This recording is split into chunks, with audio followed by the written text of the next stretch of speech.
श्रोते हो नमस्ते. आपल्या सर्वांना शुभ दिवस.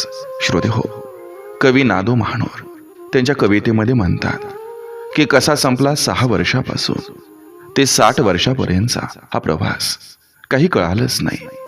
काय मिळवलं, काय कमावलं आणि काय गमावलं, काही कळालंच नाही. संपलं बालपण, गेलं तारुण्य, केव्हा आलं ज्येष्ठत्व, काही कळालंच नाही. काल मुलगा होतो, केव्हा बाप आणि नंतर सासरा झालो, काही कळालंच नाही. केव्हा दादाचा बाबा, नंतर बाबाचा आबा होऊन गेलो, काही कळालंच नाही. कोणी म्हणतं साठी बुद्धी नाठी, कोणी म्हणतं हाती आली काठी, काय खरं काही कळालंच नाही. पहिले आई बाबाचं चाललं, मग बायकोचं चाललं, मग चाललं मुलांचं, मग चाललं सुनेचं. माझं कधी चाललं काही कळालंच नाही. बायको म्हणते आता तरी समजून घ्या. काय समजू, काय नको समजू. मग इतकी वर्ष समजुतीनं कोणाबरोबर घेतली का कुणास ठाऊक, काही कळालंच नाही. मन म्हणतंय तरुण आहे मी, वय म्हणतंय वेडाय मी. या साऱ्या धडपडीत केव्हा गुडघे झिजून गेले, काही कळालंच नाही. झडून गेले केस, लोंबू लागले गाल, लागला चष्मा, केव्हा बदलला हा चेहरा, काही कळालंच नाही. काळ बदलला, मी बदललो, बदलली मित्र मंडळीही.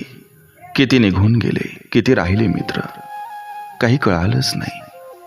कालपर्यंत मौज मस्ती करीत होतो मित्रांसोबत, केव्हा सिनियर सिटीजनचा शिक्का लागून गेला, काही कळालंच नाही. सून जावई नातू पंतू आनंदी आनंद झाला, केव्हा हसलं उदास हे जीवन, काही कळालंच नाही. म्हणून भरभरून जगून घे शिवा, मग नको म्हणूस की मला काही कळालंच नाही. श्रोते हो, या जीवनाच्या प्रवासात अगदी आपलंही असं होऊ नये म्हणून या जीवनाचा प्रवास अगदी आपण आनंदानं करूया. वेळ जायच्या अगोदर या जीवनाचा आनंद नक्की घेऊया. बघा पटतंय का? पटलं तर नक्की विचार करा. चला, आजही आपल्यासाठी सुंदर विचारांची ही शिदोरी, ही मालिका अशीच पुढे घेऊन आलोय. चला करूया सुरुवात सुंदर विचारांना, सुंदर सुविचारांना.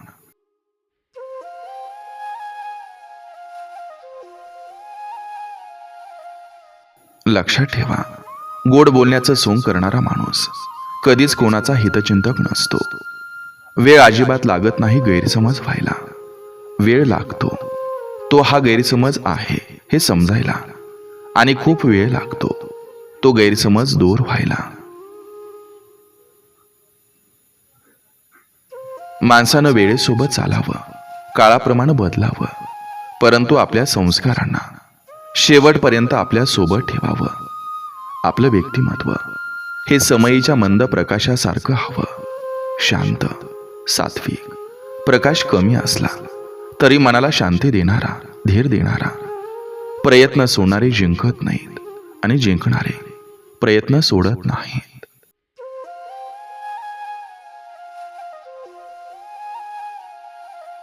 जसा श्वास हा जीवन जगायला गरजेचा असतो, तसाच विश्वास हा आयुष्य जगायला तेवढाच गरजेचा असतो. प्रतिष्ठा आणि धनाशी जोडलेली माणसं नेहमी तुमच्या पुढ्यात उभं राहतील, पण जी माणसं तुमची वाणी, विचार आणि आचरणाशी जोडलेली असतील ती सदैव तुमच्या पाठीशी उभी असतील.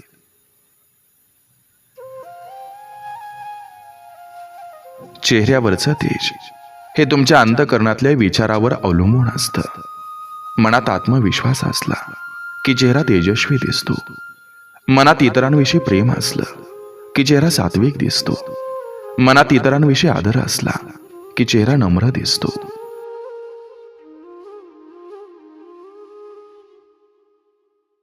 चेक असो किंवा विश्वास गरजेच्या वेळी बाउन्स झाला की ना त्या व्यवहाराला किंमत राहते ना नात्याला.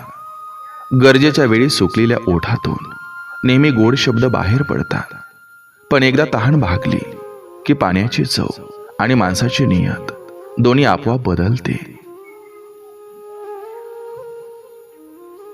हास्य ही निसर्गाची देण नसून काही प्रमाणात आपल्या आत दडलेल्या समाधानाचं, सुखाचं प्रतिबिंब आहे. जे सहज मिळतं ते शेवटपर्यंत टिकत नाही, आणि जे शेवटपर्यंत टिकतं ते सहज मिळत नाही. फुंकर मारून आपण दिवा विझवू शकतो, पण अगरबत्ती नाही. कारण ज्याचं कर्तृत्व दरवळतं त्याला कोणी विझवू शकत नाही.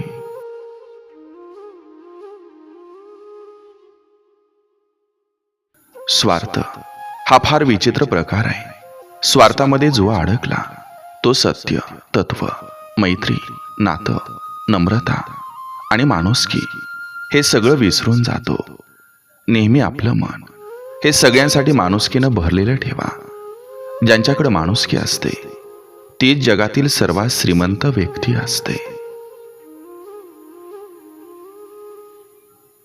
आयुष्यात आपणास कोणाची तरी सोबत हवी असते. कधी मैत्री हवी असते, कधी प्रेम हवं असतं. प्रेमाची साथ कधीही तुटते, मात्र मैत्री चिरकालीन असते. प्रेमाची साथ तुटल्यावर आयुष्य विस्कटतं, पण मैत्री मात्र आयुष्याची घडी नव्यानं घालते.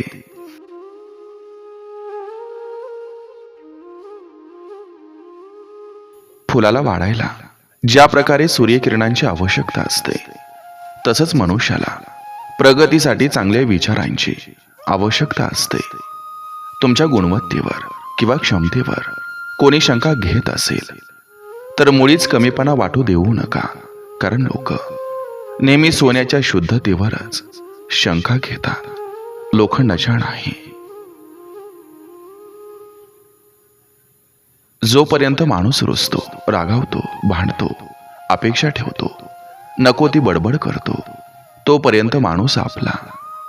ज्या दिवशी त्यानं या सगळ्या गोष्टी सोडल्या तेव्हा समजून जायचं खऱ्या माणसाला आपण आपल्या आयुष्यातून गमावलं.